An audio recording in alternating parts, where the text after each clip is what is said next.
So this is Chris from Go Honda, and this is the 2013 Honda Civic. The powertrain for the Civic this year is unchanged. It's a 1.8 liter 4-cylinder engine. It makes 140 horsepower. It's available with a 5-speed automatic or a 5-speed manual transmission in most trims. So you kind of got the choice there. If you like driving a manual transmission, at least you still have the option of doing that. Fuel economy on these cars is excellent. I mean, the highway rating on them is 5 liters per 100K on the automatic. So that's about 50 miles to the gallon. You know, so I mean, they're very, very good on fuel, and that's the thing. And it's not, again, you know, we talked about this with some of our other cars, but you know, it's not just the sticker. You know, we don't just do that well in the sticker. These cars can actually achieve these numbers in the real world. We also have the option of the Civic Hybrid, so that comes in a sedan model. The average fuel economy for that car is 4.4 liters per 100. So I mean, you're going to get really, really low fuel consumption with that. So, you know, it kind of helps you get out there and get green if that's what you want, right? So basically, Civic's been the best-selling car in Canada for 15 straight years.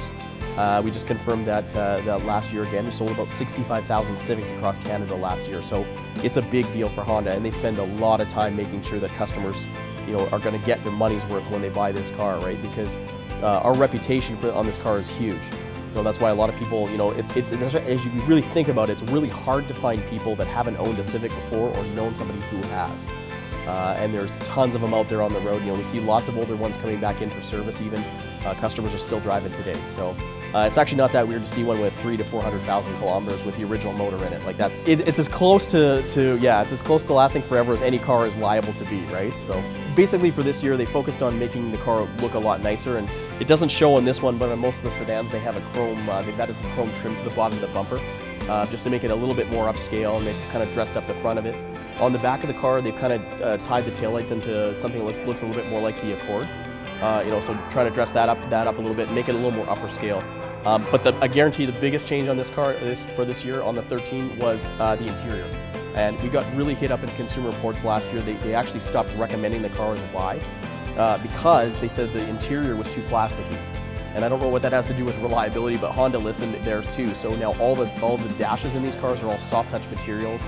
All the door panels are soft touch materials, so it's a much, much nicer place to spend some time. We got some aluminum trim around all the air vents and whatnot. So, you know, a lot more nicer place to spend some time. So heated seats are now standard in anything that has, you know, the full power packages. So the LX, EX, or Touring. So, you know, you got heated seats all over the place. Bluetooth is in there, just like all of our other models. You know, so it's a much nicer place to spend some time than last year's model. Price has only gone up about $300.